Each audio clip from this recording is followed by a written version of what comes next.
Assalomu alaykum, hurmatli o'quvchilar. Bugun biosfera evolyutsiyasi, biogenez, noogenez degan mavzular haqida gaplashamiz. Demak, boshladik. Bernatski biosfera evolyutsiyasini uchta bosqichga ajratgan. Birinchi bosqichda Yerda hayot paydo bo'lgan, birlamchi biosfera shakllangan. Ikkinchi bosqichda esa ko'p hujayrali organizmlar xilma-xilligi ortishi yuz bergan. Uchinchi bosqichda esa insoniyat paydo bo'lgan va insoniyat bilan bog'liq o'zgarishlar yuz bera boshlagan.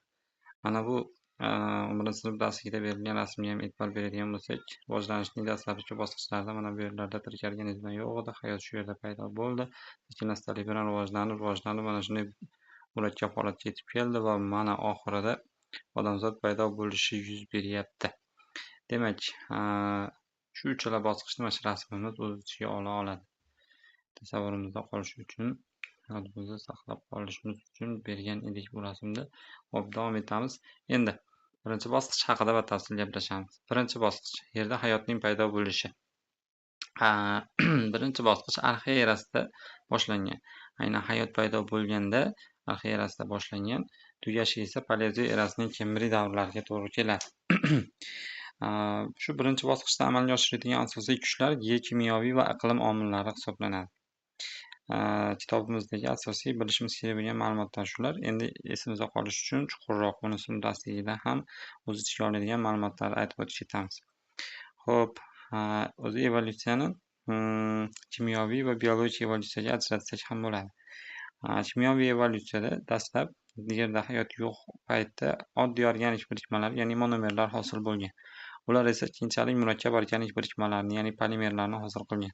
Polimerlar esa suvda o'zaro birlashib turib, konservat deb nomlanadigan quyqalarni hosil qilgan.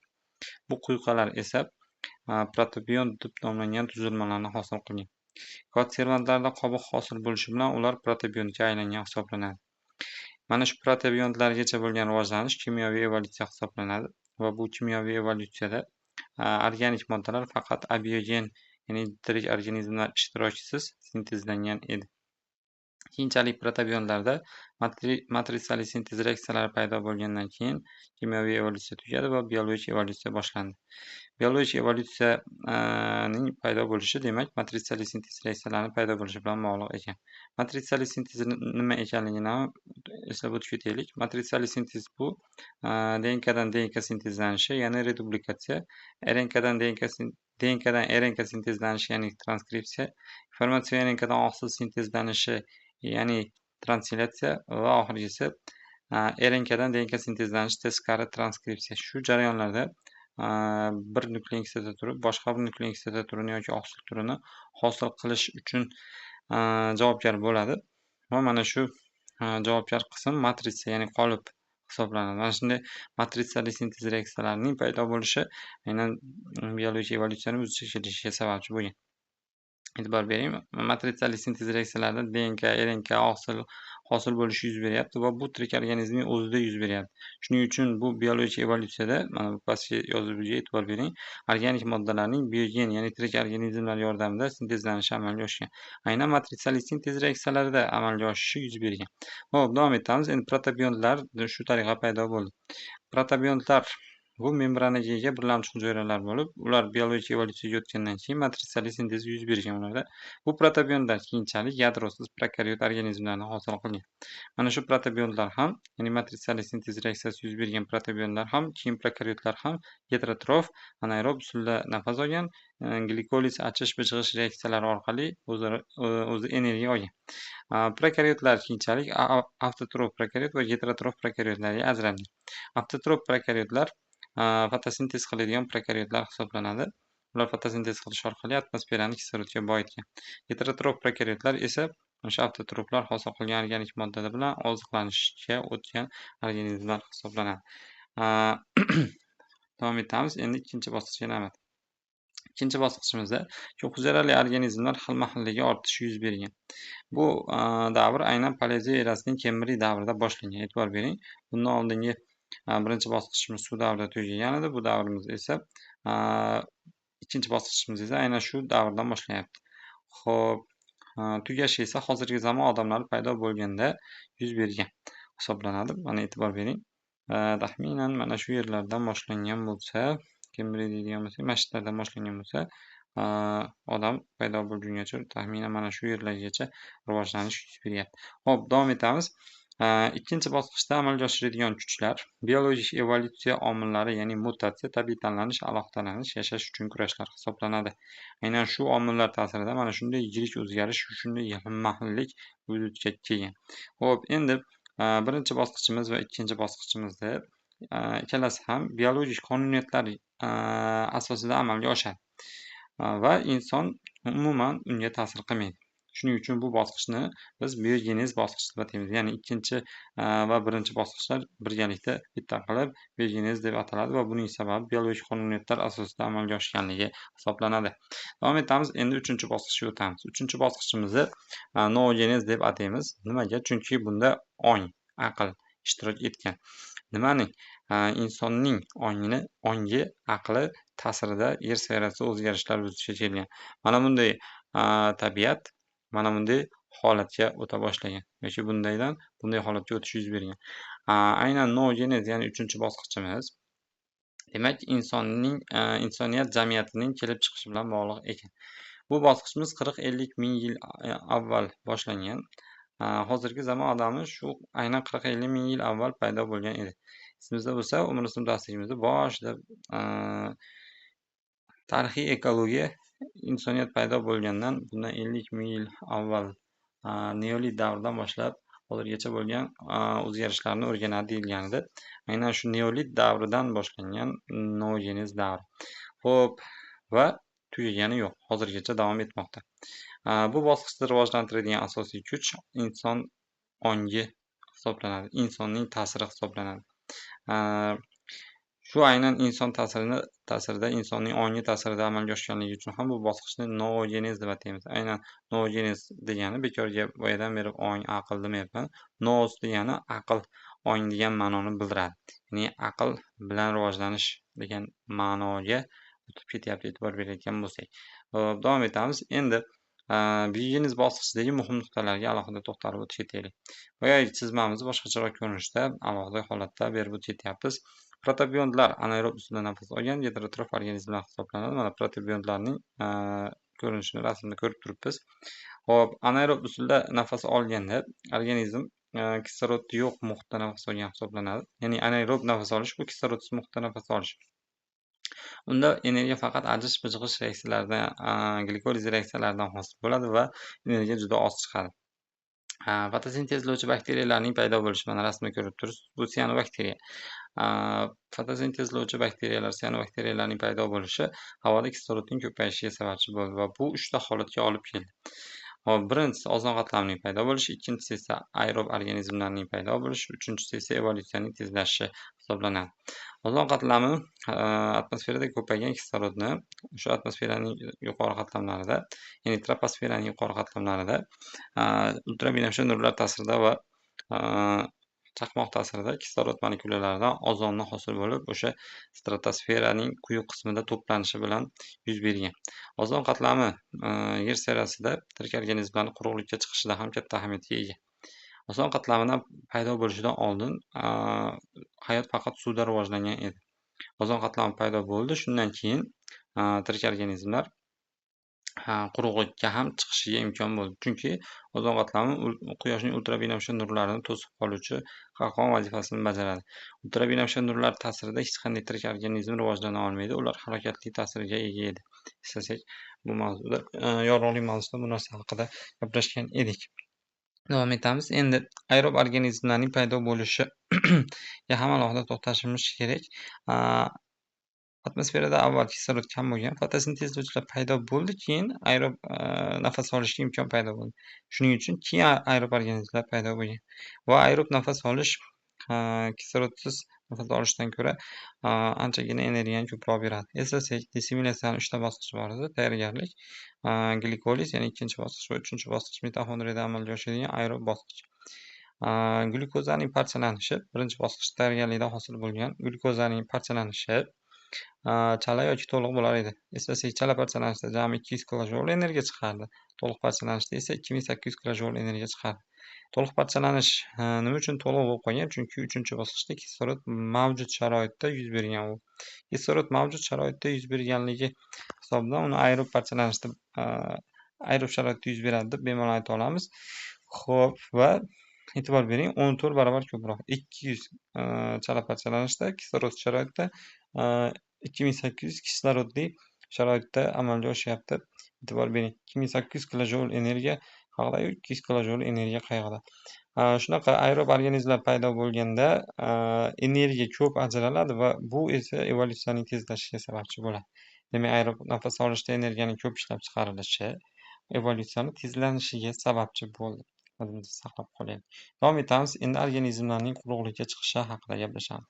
Quruqlikka dastlab chiqqan organizmlar, ya'ni quruqlikda dastlab paydo bo'lgan organizmlar bular bakteriya va siyanobakteriyalar hisoblanadi. Ular eukaryotlardan 3,2 milliard yil oldin quruqlikka chiqqan hisoblanadi. Shuni yodimizda saqlab qolaylik. Va ularning paydo bo'lishi ham shu ozg'in ekranning paydo bo'lgandan so'ng yuz bergan deb aytishimiz mumkin. Chunki buning sababi nomda aytib o'tdik. Ozg'in ekrani bo'lmaganida tirik organizmlar faqat suv ostida rivojlangan. Xo'p, ozg'in ekran paydo bo'lgandan so'ng ular ultrabinafsha nurlarini to'sib qoldi va quruqlikda yashashga imkon paydo bo'ldi. Xo'p, dastlabki quruqlikka chiqqan, ya'ni quruqlikda paydo bo'lgan eukaryot organizmlar bular o'simliklar hisoblanadi. Aynan qaysi o'simlik desak, riniofitlar hisoblanadi. Ularga misol qilib riniya, koksoniya va psilofitlarni olishimiz mumkin. Bu o'simliklar evolyusion o'zgarishlar natijasida qirilib ketgan, yo'qolib ketgan, hozirgi kunda mavjud emas. Ularning paydo bo'lishi bundan 500-400 million yil avvalga to'g'ri keladi. Mana rasmda ko'rib turibsiz, riniofit o'simligini bu tomonda berib o'tib ketyapmiz. Bu riniya, bu esa koksoniya o'simliklari hisoblanadi. Eslasak, riniyani Shotlandiyadan topilgan deyilganida 6-sinf darsligini oxirida. Mana bu koksoniyani esa Buyuk Britaniyadan qoldiqlari topilgan deb berib o'tgan edi. Davom etamiz. Endi hayvonlarda quruqlikda yashashga moslashishlariga to'xtalaylik. Eng dastlabki quruqlikda paydo bo'lgan, quruqlikda yashay olgan organizmlar bular o'rgimchaklar va chayonlar hisoblanadi. Ularning paydo bo'lishi aynan tosh ko'mir davriga to'g'ri keladi. Buni hozir keyingi slaydimiz qismlarida ko'ramiz. Davom etamiz. Endi umurtqalilarning quruqlikda yashagan dastlabki vakillari bu amfibiyalar hisoblanadi. Amfibiyalarning quruqlikka chiqishi devon davrida yuz bergan o'zgarish hisoblanadi. Xo'p, davom etamiz. Amfibiyalar bundan 380 million yil avval paydo bo'lgan edi. Keyingi quruqlik hayvonlari bu haqiqiy quruqlik hayvon desak bo'laveradi, reptiliyalar. Reptiliyalar bundan 300 million yil avval kelib chiqqan. Reptiliyalardan keyin esa qushlar va sutemizlarning paydo bo'lishi yuz bergan. 200-230 million yil avval ular paydo bo'lgan. Xo'p, davom etamiz. Mana bu rasmlarga e'tibor bering. Ninasini ko'rib turibsiz, har xil hayvon turlari. Bu esa dastlabki quruqlikka chiqqan hayvon stegosefal hisoblanadi. Aynan baliqlarning panjaqanotli deb nomlangan turlaridan kelib chiqqan dastlabki quruqlik hayvoni hisoblanadi. Xo'p, davom etamiz. Endi 11-sinf darsligimizda bir rasm berilgandi. Shu rasmda hayvonlari, o'simliklari to'g'risida ma'lumotlar orasidan ham tezlar chiqib qolishi mumkin. Shularni alohida ajratib chiqdik. Mana e'tibor bering, bulutlar ko'chishli hayvonlar hisoblanadi, ya'ni bo'shliqchilar. Sigiliariyalar o'simlik hisoblanadi. Rasmda uni sigiliariyalarni mana shu rasmda berib o'tib ketgan edi. Xo'sh, hozir sigiliariya mana 9 raqami bilan berilgan ekan. 9 raqami esa rasmda hozir mana bu holatda mana shu yerda turibgan 9 o'sha sigiliariya o'simligi hisoblanadi pastdagisi. Xo'p, davom etamiz. Keyin lepidodendron degan o'simlik. Bu o'simlik taxminan ochiq urug'lik hisoblanadi. Ammonit degan organizmlarni 23-rasmda ko'rib turibsiz. Manichka hisoblanadi. Inastraseviya degan sudralib yuruvchi hayvonni ham rasmda topib qidirib topishingiz mumkin. Kalamit bu qirqbog'im turi hisoblanadi. Placohelys bu toshbaqalar avlodi hisoblanadi. Rasmda ham ko'rishingiz mumkin. Mana u 21-rasm bilan berilgan. Xo'p, davom etamiz. O'txo'r kalta kesak brontozavr hisoblanadi. Rasmda uni ham ko'rishingiz mumkin. Xo'p, davom etamiz. Keyingi hayvonimiz baliq kalta kesak ixtiozavr hisoblanadi. ilon kalta kesak mezozavr deb atalardi. 3 shoxli kalta kesak Triceratops deb nomlanardi. Sikas degan organizm ham rasmda berilgan. U qush hisoblanadi. Mana shularni bilishimiz kerak. Bundan tashqari shoxsiz karkidon nosoroq ekanligini ham, keyin janubiy maymun australopitek ekanligini ham bilishimiz kerak. Xo'p, demak rasmdagi hayvonlarni tanib olishimiz kerak. Ularni mana tepada eralar davrlarga bog'liq holda berib o'tishgan, shularga ham e'tibor berib qo'yishimiz kerak. Davom etamiz.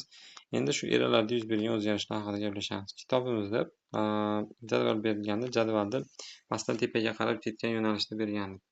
Eng pastda arxiy turardi. Arxiy erasi 3500 million yil yoki 3,5 milliard yil davom etgan era hisoblanadi. Unda dastlab hayot paydo bo'lgan, lekin uning hech qanaqa izlari qolmagan. Sababi vaqt, turli xil tashqi muhit omillari ularni o'zgartirib yuborgan. Fotosintez qiladigan organizmlar, ko'p hujayrali organizmlar va jinsiy ko'payish arxiy erasida yuz bergan eng yirik metamorfozlar hisoblanadi. Aynan fotosintez qiladigan dastlabki organizmlar siyanobakteriyalar hisoblanib, arxiy erasida ular juda ham keng tarqalgan edi. Shularning hisobidan ham yer sayyorasida kislorodning ko'payishi sodir bo'lgan. Proterozoy erasi 2700 million yil yoki 2 milliard 700 ming yil davom etgan era hisoblanadi. Proterozoy erasi. Proterozoy erasida dastlabki xordali hayvonlar paydo bo'lgan. Bosh skeletsizlar tipi hisoblanadi. Bosh skeletsizlar kenja tipi hisoblanadi. Bundan tashqari bir hujayralilar, kovakichiklar, chuvalchanglar, molichchalar, igna tanlilar, trilobitlar keng tarqalgan. E'tibor bering, trilobitlar, ya'ni halqali chuvalchanglarni ajdodi hisoblangan trilobitlar, halqali chuvalchanglar va bo'g'imoyoqlilar orasida turadigan trilobitlar berib o'tilyapti. Hop, davom etamiz. Paleozoy erasi. Paleozoy erasini davrlarni pastdan tepaga qarab e'tiborga olib o'qishimiz kerak. Birinchisi Kembriy, keyingisi Ordova, keyingisi Silur, Devon, Toshko'mir, Perm. Hop, bular ketma-ketligini aniq точно bilishimiz kerak. E'tibor bering, Kembriy davrida dastlabki umurtqali hayvonlar paydo bo'lgan. Dastlabki umurtqali hayvon bosh skeletli hayvon, ya'ni qalqondor baliq hisoblanadi. Uni jag'lari bo'lmagan. Xo'p, Silur davrida o'simliklarning quruqlikka chiqqanligi bu juda diqqatga sazovor hodisa hisoblanadi. Devon davrida esa suvda hamda quruqlikda yashovchilarning dastlabki vakili stegosefallarning paydo bo'lishi va yuksak sporali o'simliklarning paydo bo'lishi, ya'ni qirqquloq, qirqbog'im, yo'sinlarning paydo bo'lishi e'tiborga loyiq muhim hodisa hisoblanadi. Toshko'mir davrida yuz bergan muhim o'zgarish bu ochiq urug'lilarning paydo bo'lishi. Aytgancha undan oldin urug'li qirqquloqlar paydo bo'lgan. Urug'li qirqquloqlardan keyin ochiq urug'li o'simliklar paydo bo'lgan hisoblanadi. Xo'p, boya bir ma'lumot aytib o'tib ketgandim. Chayonlar va o'rgimchaklarda Toshko'mirda paydo bo'lgan degandim. Ular mana o'rgimchaklarning paydo bo'lishini Toshko'mirda beryapti. Xo'p, davom etamiz. Endi Toshko'mir davrida yana bir yuz bergan muhim hodisa bu sudrali yuruvchilar sinfining paydo bo'lishi hisoblanadi. Undan tashqari uchuvchi hasharotlar ham aynan Toshko'mir davrida paydo bo'lgan. Keyingi davrimiz Perm davri. Perm davrida ochiq urug'li o'simliklar xilma-xilligi ortgan, yirtqich tishli kalta kesak paydo bo'lgan. Ya'ni sudrali yuruvchilar va spermizchilarning o'rtasidagi oraliq organizm hisoblangan yirtqich tishli kalta kesakning paydo bo'lishi aynan shu Perm davrida yuz bergan. Bu Perm davridan keyin biz Mezozoy erasining Trias davriga to'xtalishimiz kerak. Triasdan keyin Yura, Yuradan keyin Bolshaga. Mezozoyning davrlari ketma-ketligini yodlaylik, bilib olaylik. Davom etamiz. Trias davrida yuz bergan eng muhim hodisa bu spermizchilarning dastlabki tuxum qo'yuvchilarning paydo bo'lishi hisoblanadi. Xo'sh, davom etamiz. Yura davridagi muhim o'zgarishlar, muhim katta e'tiborga loyiq hodisalar bular arxeopteryxlarning paydo bo'lishi hisoblanadi.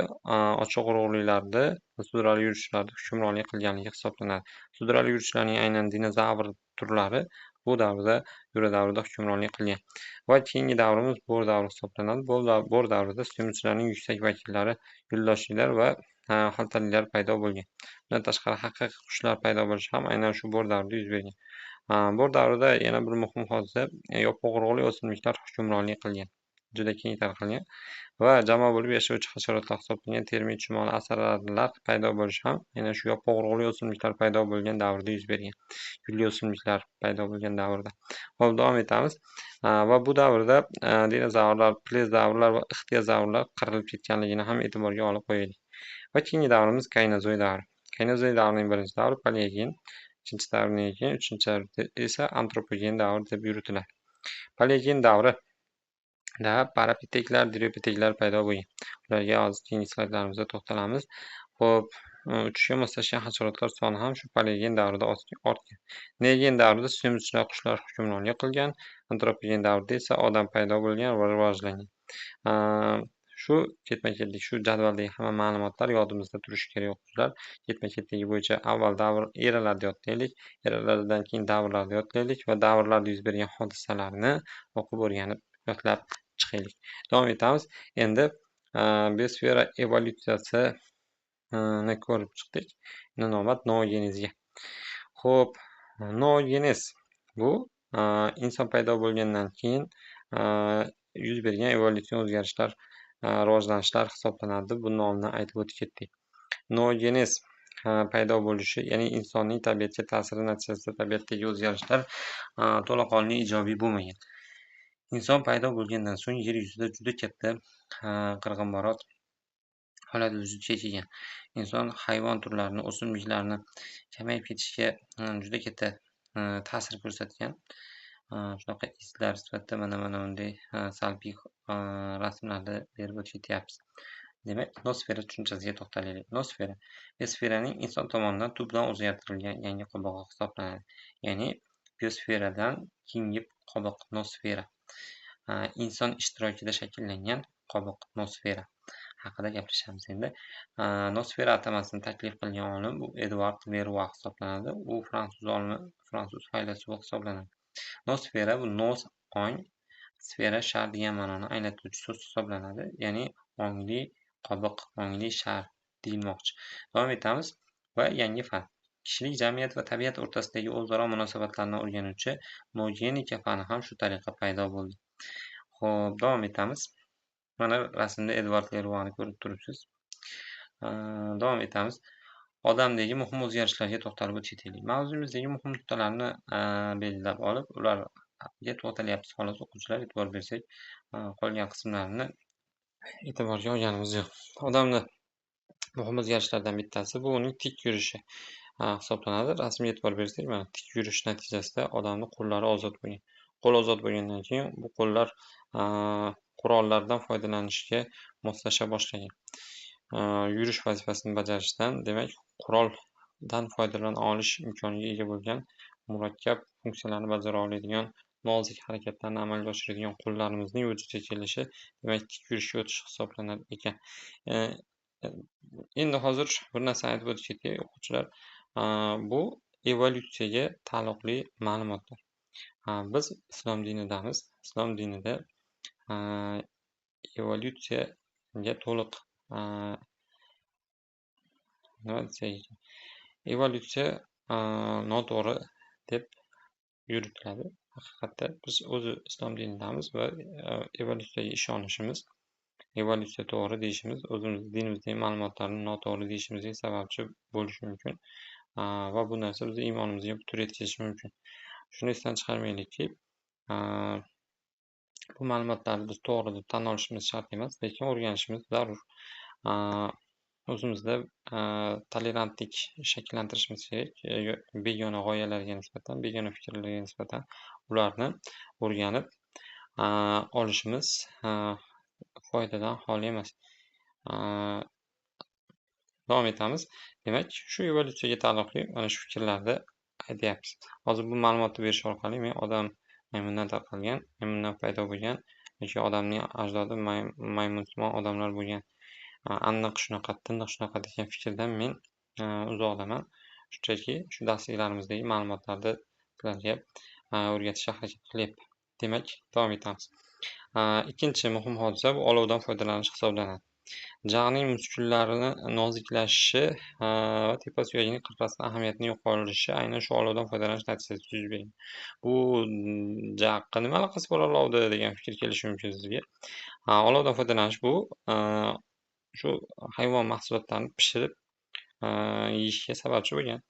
Pishirib yeyish esa o'sha hayvon mahsulotlarini yumshoq holatga kelishiga sababchi bo'ladi albatta va shunda bizning pastki jag'imizni harakatlantiradigan chaynash muskullarimiz funksiyasi yengillashgan. Natijada mana e'tibor bering. Mana bu tepa suyagi, tepa suyagi joylashadi. O'shaning qirrasiga mana muskul birikkan. Ana shu qismning birikishini ta'minlaydigan qism o'zini ahamiyatini yo'qotgan deyilyapti. Yodimizda saqlab qolaylik. Hop, davom etamiz. Xo'p, keyingi hodisamiz bu odamni jamoa bo'lib yashashga o'tish hisoblanadi. Odamni jamoa bo'lib yashashga o'tishi o'zaro muloqot qilishga ehtiyojni paydo qilgan. O'zaro muloqot qilishga ehtiyojning paydo bo'lishi esa odamda hiqqaloqning shakllanib, nutqni, ya'ni gapira olish qobiliyatining paydo bo'lishiga sababchi bo'lgan deyiladi. Yodimizda saqlab qolaylik. Va keyingi muhim nuqtamiz aralash ovqatlanish. Aralash ovqatlanish ichaklarning qisqarishiga sababchi bo'lgan hodisa hisoblanadi. Yodimizda saqlab qolaylik. Davom etamiz. Endi mana bu chizmaga e'tibor qarataylik. Xo'p, chizmada primatlarning dastlabki vakili mana bir raqam bilan berib o'tilyapti. Va u chala maymunlarni birinchi bo'lib hosil qilgan. Chala maymunlarga misol qilib, tupay, lori, lemur va keng tovonlilarni olishimiz mumkin. Va albatta tupay berilmagan. Tupay 10 darsligida berilgan ma'lumotida qo'shimcha sifatida berib o'tyapmiz. Odamsimon maymunlar esa keyingi filogenes shoxidan hosil bo'lgan. E'tibor beringlar. Odamsimon maymunlar mana bu shoxdan rivojlangan. Ularga misol qilib mana orangutan, gorilla, shimpanze va 17 raqamida berilayotgan gipponni olishimiz mumkin bo'lyapti. Bular esa dumli maymunlar hisoblanadi. Keng burunli dumli maymunlar hisoblanadi bular. Xo'sh, demak, davom etamiz. Endi keyinchalik mana shu odamsimon maymunlar shoxlanishidan keyingi shoxlanish bu gominidlarning dastlabki vakili hisoblangan ramapiteklar paydo bo'lishi bilan bog'liq. Ramapiteklar ko'rib turibsiz, unaqa ko'p kuchli rivojlanish yuz bermagan. Ularda keyingi rivojlanish avstralopiteklarda yuz bergan. Xo'p, mana avstralopitek rasmini ko'rib turibsiz. Xo'p, davom etamiz. Xo'sh, endi avstralopitek so'zining ma'nosini ham to'xtalib o'tish kerak. Avstralo janubiy pitek maymun degan ma'noni bildiradi. Ya'ni avstralopitek janubiy maymun degan ma'noni bildiradi. Shuni yodimizda saqlab qolaylik. Avstralopitek keyin Avstraliyadan topilmagan, bu Afrikadan topilgan. Shuni yodimizda saqlab qolaylik. Va keyingi ma'lumotimiz Homo erectus berilgan. Homo erectus bu shu odam ajdodining bir turi hisoblanadi. Uni arxantrop degan guruhiga pitekantrop va sinantrop odamlarini kiritishimiz mumkin. Yodimizda saqlab qolaylik.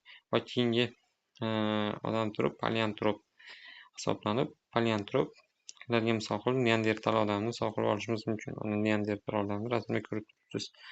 Xo'sh, va keyingi oxirgi tur bu Homo sapiens hisoblanib, Homo sapiens ga Kromanyon odamni misol qilib olishimiz mumkin. Mana rasmda ko'rib turibsiz. Bu oxirida esa hozirgi zamon odamini ko'rib turibsiz. Demak, odamni rivojlanishi ketma-ketga xuddi shu yo'nalishda amalga oshayotgan chizmadagi ma'lumotlarni yodlab olaylik, yodimizda saqlab qolaylik. Shu bilan mavzuyimiz o'z yakuniga yetdi. Agar slaydlarimiz siz uchun qiziq bo'layotgan bo'lsa, kanalimiz Telegram Biostim deb nomlangan kanalimiz bor. Shunga qo'shilib olishingiz mumkin. Uni kommentariylarga berib o'tib ketamiz. Kanalimiz linkini shu linkdan o'tib bemalol Telegram kanalimizdan slaydlarimizni yuklab olib o'rganishingiz uchun foydalanishingiz mumkin. E'tiboringiz uchun rahmat.